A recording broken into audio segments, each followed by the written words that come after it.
What is up? YouTube Live, Facebook Live, and let me get Instagram Live going here. All right, Instagram Live. Happy Monday, everybody. We are, this is a lot of screens right now. We're trying out YouTube Live for the first time.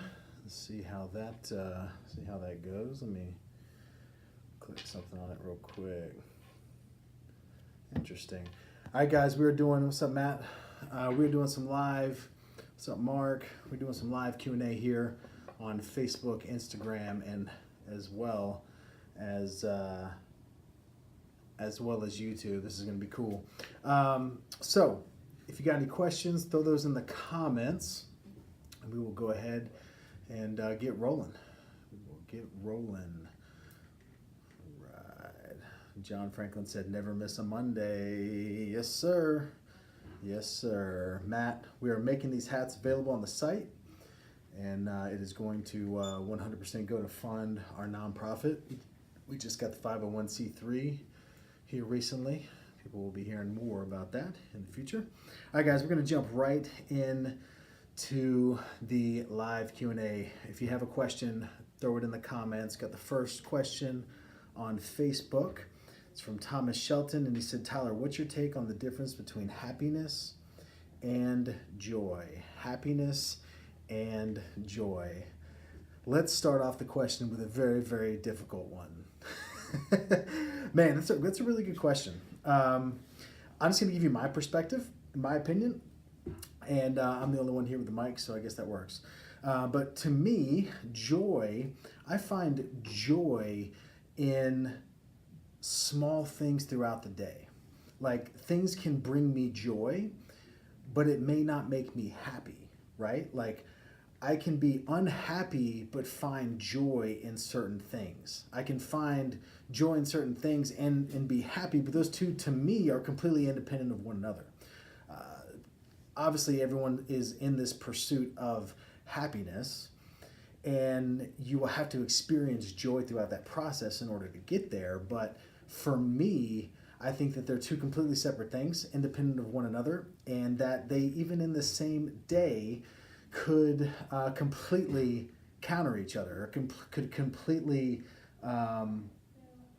negate one or the other. So happiness and joy, for me, I think throughout my day, I try to find as much joy I can in every moment. I think that may be one other interesting thing about joy, is that you can find joy in even the most unhappy of situations. And that, to me, is all about perspective. And it's something that I try extremely hard to always keep the right perspective. I'm an optimistic person by nature, but I think that it takes conscious effort to find joy in maybe an unhappy circumstance, but I think it's still possible. And so that's, to me, encouraging for that person that may be going through a struggle right now, may have just gone through it, may be headed towards it, but the person that's in it right now, to know that, hey, I know you're going through a bad season, but you can find joy in something today. That you may not be going through the happiest of times in your life, but you can find joy today. I think that's extremely important to be consciously looking for it, and ultimately we'll be able to find it. What's up, guys? If you are just jumping on, throw a comment with a question, and we will get those answered for another few minutes here. Man, I've committed to do these live Q&As every day. I get so much out of them, so we're going to continue doing it. We got some on Facebook here. I'm trying to read. All right, so Randy said, besides social media, can you recommend any websites, resources to excel in sales, and possibly any updates in life insurance?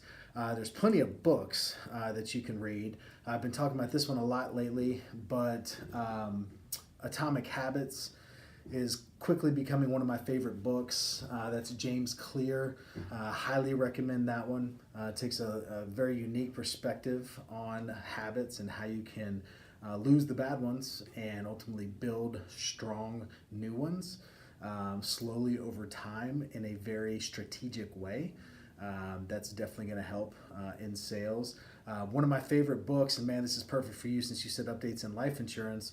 Um, this is an old one. It's Mike Betger. It's an old one, but it's an absolute classic, and that is How I Raised Myself from Failure to Success in Life Insurance, or in Insurance, I think it says. How I Raised Myself from Failure to Success in Insurance.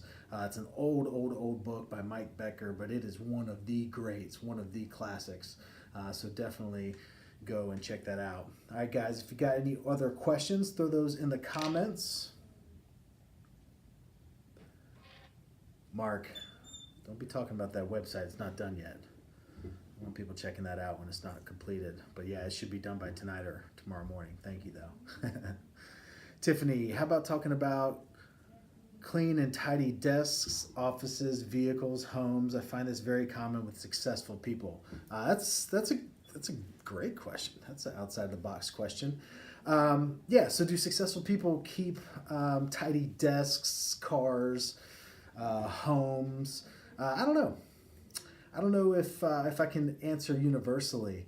I know for me, I like to keep a tidy car. I like to keep my car clean. It bothers me when it's dirty. I know that when I get in somebody else's car and it's dirty, that I could probably tell a lot about what's going on in their life by what's going on in their car. Same thing, with the house.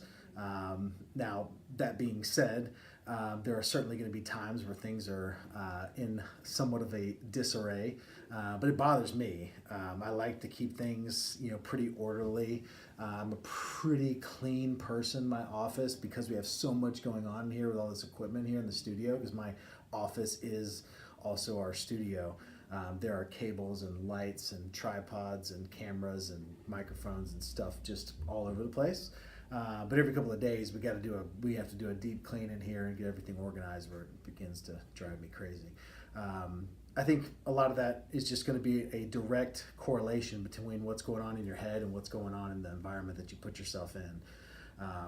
That being said, I'm sure there's plenty of untidy and unorganized, brilliantly successful people.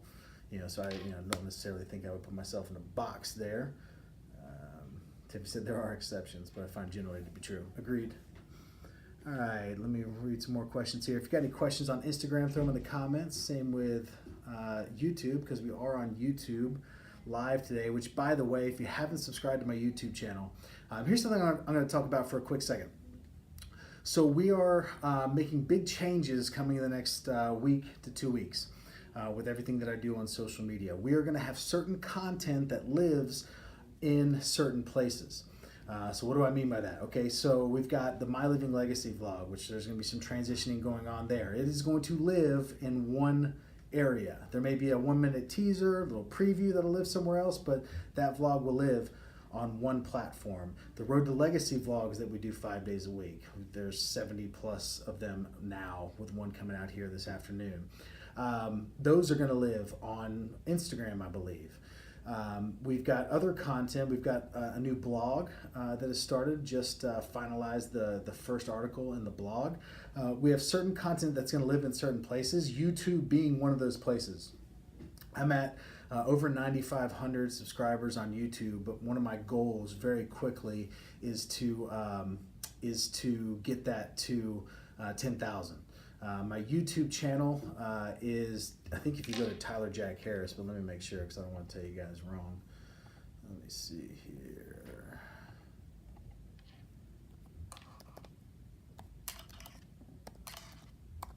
We just changed this. That's why I'm having to check.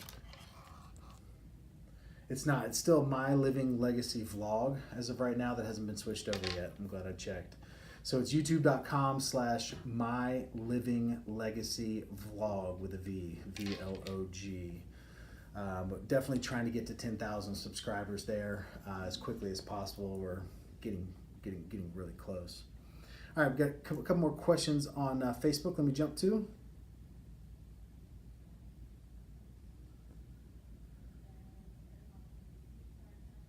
All right, so we got a question that says from Michelle. Best advice on leading your sales team to develop your mindset of focus, development, and success. This one is a pretty cut and dry answer. It's leading by example. It's leading by example. You can't ask your sales team to do anything that you're not doing on a daily basis. And that may not mean that you're out there selling on a daily basis, but it's the way that you're going about your life on a daily basis. It's the relentless way that you attack every day that they will see, and they will respond and adjust accordingly. And so it's just leading by example. That's the number one way. If they see you reading books and talking about books like this Atomic Habits book, I love it so much. I've been talking about it so much, and so naturally, other people on our sales team are gonna read Atomic Habits, right? Because I've read it and I'm talking about it and I'm implementing things from it. So it's just leading by example. It's watch what I do, not just listen to what I say. That's going to be the greatest way you can do that. Another example is something that we do here at our office is everybody reads, we're all reading the same book together. Right now, let me see here. Right now we're reading Daring Greatly, another awesome book. That's Daring Greatly by Brene Brown. Incredible book. So our entire office is reading it, and bi-monthly we meet for lunch and we talk about what's going on in that book. We go over a chapter, and what's up, man? Did the rest come in? I love it. He's got to remake them. Made them too small. Oh, That's really? why this is on this one. Got it. Yeah. Got it. Cool. They'll be this week though. Oh, sweet. So we'll meet and have lunch, and we'll talk about what people got. We'll go around every single person and say, hey, what did you get out of this this chapter this week? What did you get out of this chapter this week? What did you get out of this chapter this week? We'll go around the whole our whole organization, which is about 13 people here at our home office, and so challenging each other and constantly picking each other up when they need it, and pushing each other when they need that as well. So that's a big thing that we do. All right, if you guys got any questions, throw them in the comments. Got tons on Facebook. I'm trying to sort through here.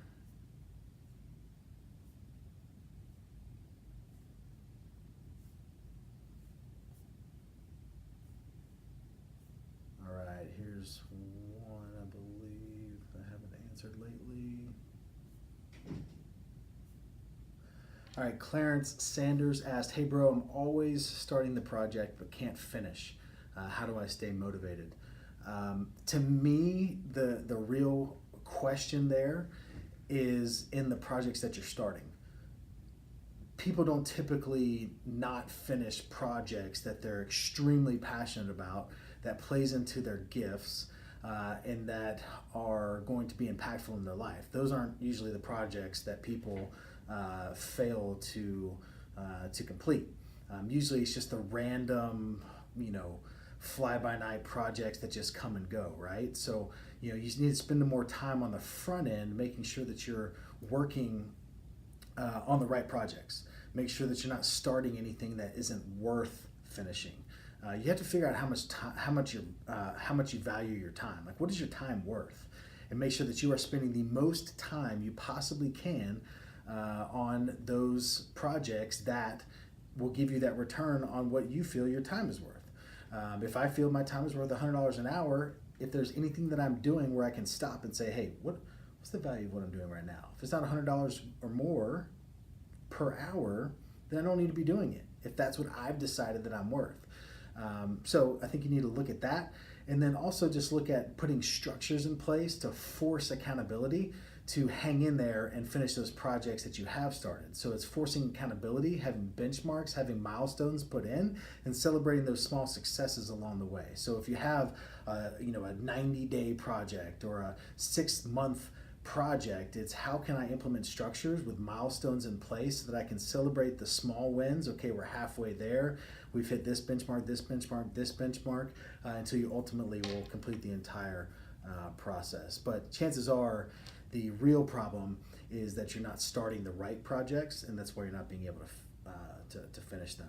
Matt Whitfield asked, do you ever feel burnt out in business? What is your advice to get your mind back on track?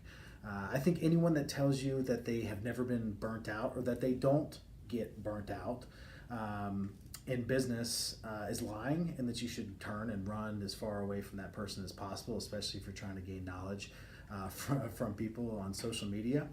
People get burnt out. You're going to get burnt out, especially if you're running at the pace in which we're running at. Like it's going to happen. The key is in how fast you can jump back into it.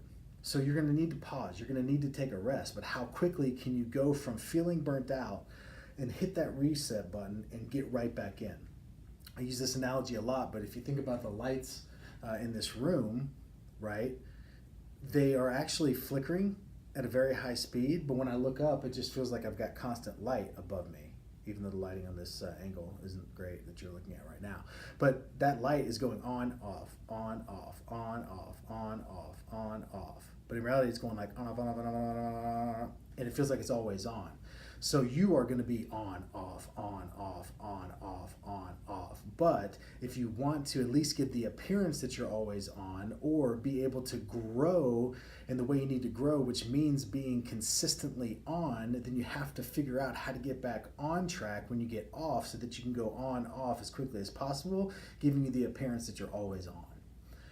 To me, that's huge. And it's being self-aware enough to know when you're off, being self-aware enough to know when you need a break, being self-aware enough to know when you need a little refresh, when you need to hit the reset button, when you need to go get a massage, when you need to go home and take a nap, when you realize that the positive, that the ROI of just keeping in where you're at and continuing and pushing forward, even though you know you're not in it, is ROI negative. It's being aware of understanding that and saying that, hey, I could make 20 more phone calls, but chances are those phone calls aren't going to go very well because I am just not in it right now. I need to go take a 20-minute nap, maybe grab a coffee and jump back in it. But it's how fast can you go on, off, on, off, on, off that will ultimately determine your success.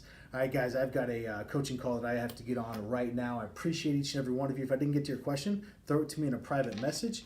And guys, I promise you we will do this again tomorrow. Talk to you soon.